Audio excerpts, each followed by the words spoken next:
Call all hands. Beat to quarters.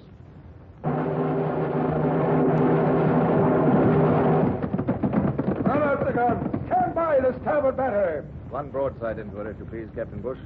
Pointers on target. Linstops ready. Aye, aye, sir. Ready. Fire!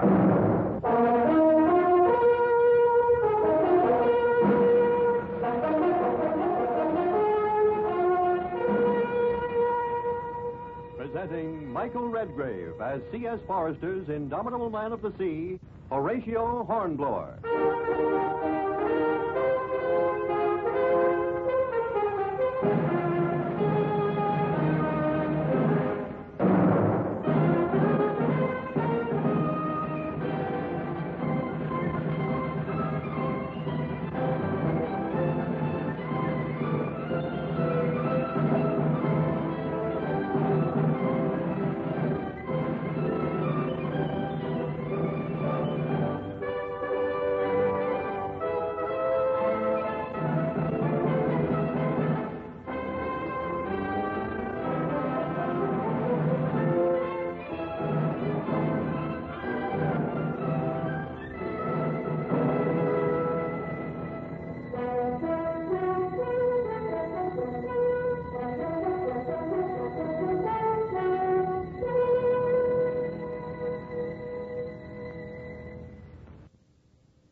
Been invalided home in time for Christmas. Feeling a trifle seedy still, of course, for somehow, in following a French retreat from Riga, I picked up one of those illnesses which scourge armies on land. I had quite a bout of it, in fact. And then my old friend Captain Bush had brought me home aboard the Nonsuch. Home to Smallbridge, where the days passed quietly, serenely. Oh, wonderful days. But I began to want to see old Bush again. So, not long after New Year's Day, we coaxed him down from London for a winter weekend with us. It was old times again. Well, now, some port, what you say? Oh, Wiggins has left it, I'm glad to see. You know, one night up in the Gulf of Riga, you seemed amused by a yarn of mine from my midshipman days, Bush. I never told you, did I, about my first independent command and what it led to in the way of, well, self-knowledge. No? You know, extremely young men are rather sad to contemplate, aren't they, as one grows older. That terrible resolve that everything must turn out right. Their monstrous earnestness. I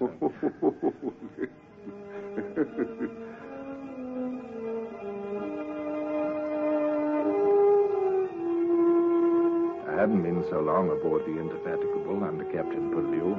I'd just come there as a gawky midshipman, you know, from the Justinian, and to have reached a frigate of the line had me quite dazzled just then.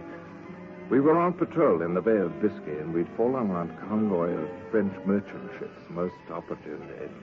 The French men of war, which should have been escorting them to Brest, were otherwise engaged that day, for our own fleet had attacked them miles further out in the Atlantic. And as the unescorted merchantmen fled towards home, filled with the food revolutionary France needed so desperately, Captain Pellew set out to capture as many as he could, snatching the prizes one by one. That French is too slow to surrender, Lieutenant Mason. Give her a shot across her bows from the 9-pounders. Aye, aye, sir. Naughty to our hull, confound it, Mason. I didn't mean that, man. Only meant cripple her. Aye, aye, sir. That last one was dangerously near our waterline. Gun layers, change point of aim. Far into our rigging. Ready? Fire! Another one, sir? No, wait. Isn't our flag coming down? Why, yes, I do believe it is, sir. High time it did. That last shot had good elevation. Ruined the slings of that fore topsail yard. Even the sail is down.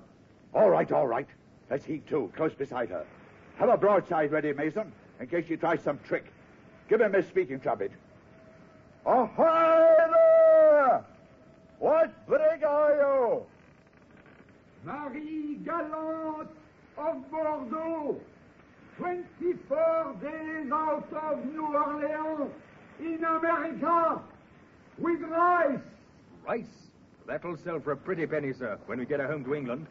200 tons, I should imagine, and 12 in our crew at most. Ah, yes. He'll need a prize crew of, I'd say 4, eh? It's a midshipman's command. Now, let me see. Mr. Hornblower!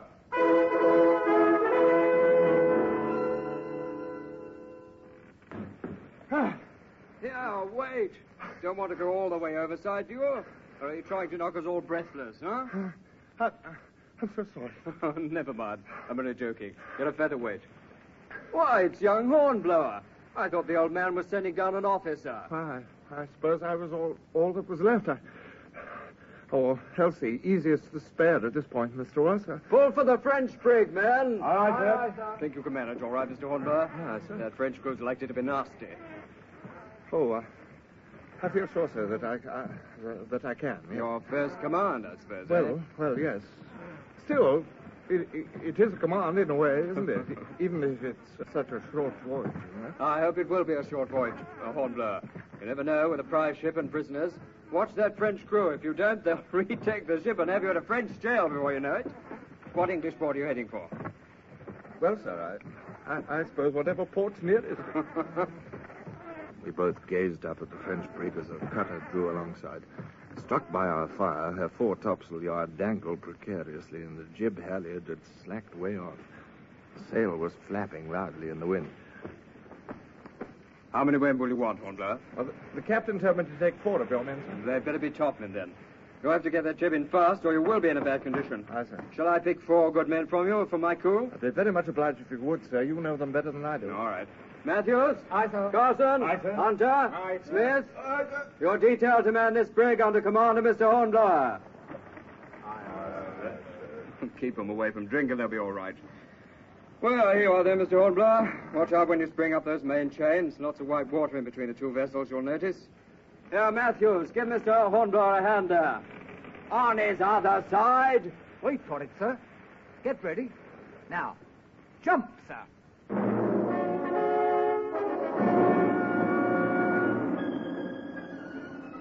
I hurled myself, all arms and legs, like a leaping frog at the brig's main chains. My knees slipped off, and the rolling brig lowered me thigh-deep into the boiling sea. But one of the seamen had preceded me. He grabbed at my wrists and hauled me aboard. The 3 other seamen followed us. A little the worse for wear, I led the way onto the deck. Well, men, we'll reconnoiter a bit first. Aye, aye, sir. We'll be close in with you. Don't worry. Take care of yourself, Hornblower. Thank you, sir. I will. I don't see many signs of life aboard, I must say, Matthews. Men aft, sir. A little knot of them around that hatch cover, see? Oh, yes. Hand on my dirk, I advanced slowly aft. Suddenly, something was raised towards the sky above the heads of the crouching men. I halted and looked again. It was an up-tilted wine bottle. They'd broken open the wine stores, were cheating their captors of them, at least, in as prompt and practical a way as possible. I couldn't really say I blamed them much. They've made the best of their time, sir. That's apparent. One of the group, his white hair blowing in the wind, rose to meet us. His lips seemed to be shaping some pronouncement of importance, searching earnestly for the right words to use. To the devil with the English! As happy as he is, sir. Put that bottle down. Do you hear, Frenchman?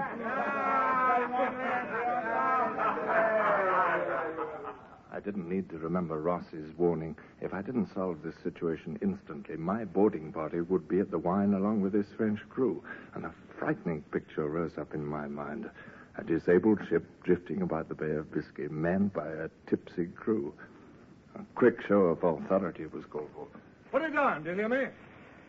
You understand English? If not, at least you can see that I'm armed, and here's my pistol. Put that down! He's obeying you, sir. Good for you, sir. Take these men forward, Matthews. You and 2 others. Lock them up somewhere below. Aye, aye, sir.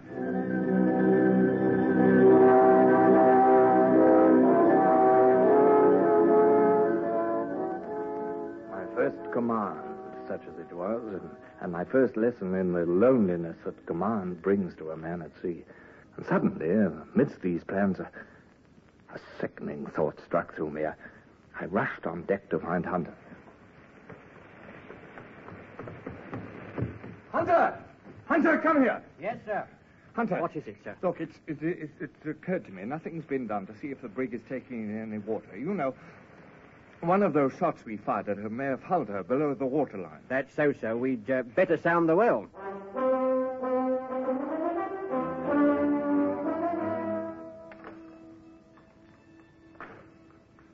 Not a drop of water on the rod. Dry as yesterday's panicking.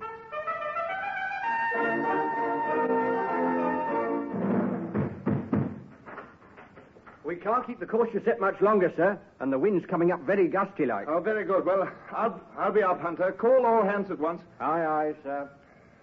I disguised my inner feelings as best I could, but it was soon apparent with the wind northerly we'd have to go about.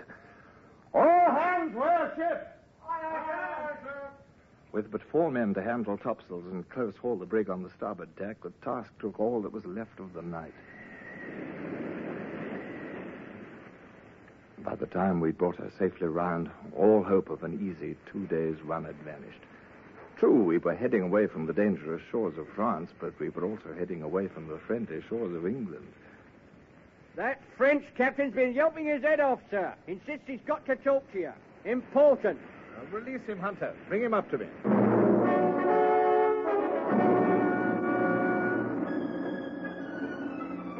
My men, they are hungry, very hungry. So are my men. I also. Moi aussi. I have a cook. Good. Well, perhaps we can arrange a truce then, Captain. If your men are allowed on deck, your cook, to provide food for all of us, will you agree to make no attempt to take the ship from us? Of that we shall talk later, sir. There is another concern of more importance at this moment. Well? She rides a little heavily. Do you not think, sir? Heavily? Well, yes, perhaps, but...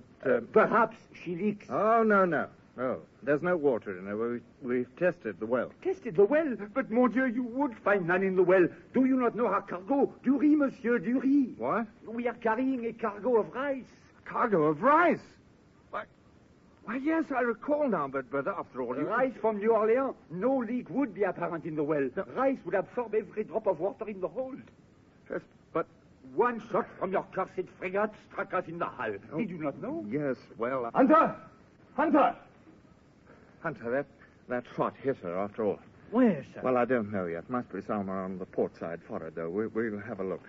You and Matthews put a bowline round me and lower it away. We're heeling on this tack, and I'll have a good view of the side. The swaying of the brig, the sea closed over my head. But there it was, below the waterline, a splintered, jagged hole.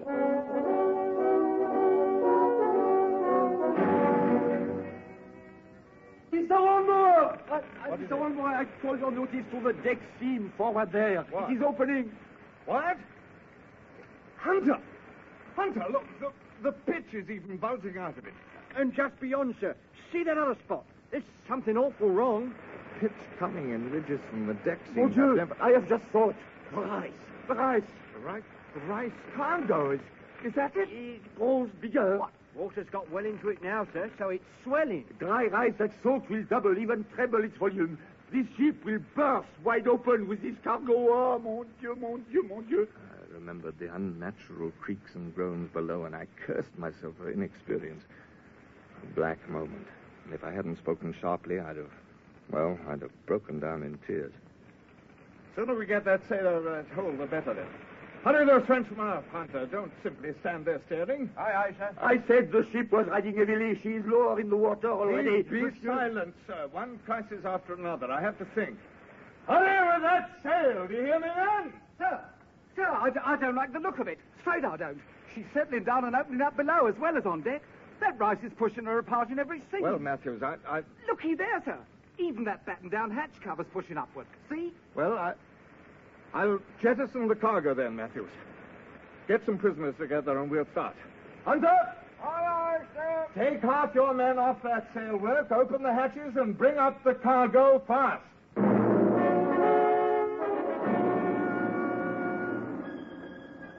They all worked with a will, even the prisoners.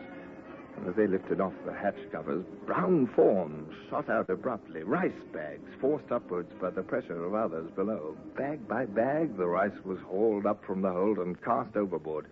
Sometimes the bags split, spewing rice in every direction. It was fantastic. And finally, the lower bags, wetter and more swollen, jammed the hatchways. Even the tackles won't sway them up now. Is that it, Hunter? Afraid so, sir. But we've relieved her quite a bit, I will say, sir. And the sail's ready. Good. Keep the rice party working to see if they can get rid of more cargo. Our lines row through the grummets of the sail. Oh, yes, sir. And a good 5 square feet of sail is followed. Oh. Put your other men to that, then. Work the sail under the hull and drag it after the hull. Aye, sir. Begging your pardon, sir, what are you doing? Well, I'm undressing. I want to see it properly in place. And this time I'll go over without any clothes on, Hunter. Get a bowline ready for me. Call those men.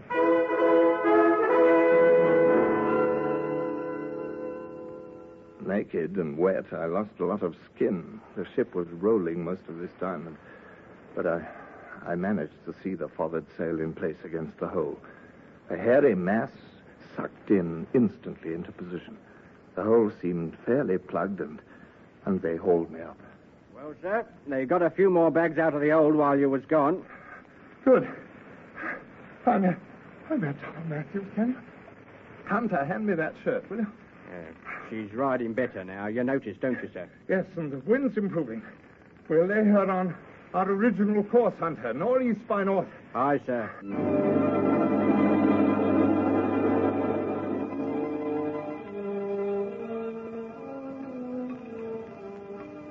Well, Bush, another glass of port? Thank you, Horatio, but go on, please. Well, I was limp with lack of sleep, with cold and exhaustion and accumulated burdens. And I'd started with the highest of resolves, and now badly dampened. But at least I'd learned some lessons in that 24-hour span, and for the moment, all seemed well enough with ship and men. And as we plowed heavily along, I even felt a tiny glow of pride, unearned or not. I squared my shoulders and I took my stand there on the poop, straddling with my hands behind my back. I was still in command of my ship, Bush, such as she was. And despite the grinning fates and all my worries, she was heading home to England on a course I'd actually laid off myself.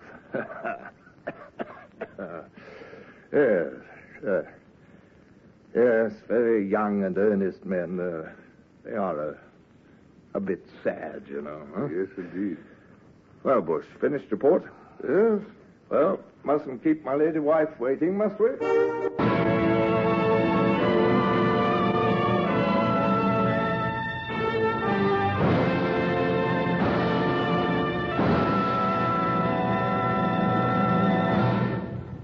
Horatio Hornblower, starring Michael Redgrave, is based on the novels of C.S. Forester. Music composed and conducted by Sidney Torch. Produced by Harry Allen Towers.